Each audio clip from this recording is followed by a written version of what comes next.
How to install Cinema HD on mobile phone.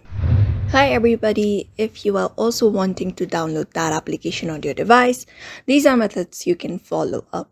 So for that, you can open up Play Store application if you are on Android, but if you're on iOS, you can just go it to your App Store. Once you are there, you should be finding different applications. But if you want to download the application Cinema HD, you can tap on the search bar and go ahead and type in Cinema HD in the search bar. When you do that, you can find these results. You can look for this option that says Cinema HD, this one right here, which is SD movies. So you can tap on this install option to go ahead and install it.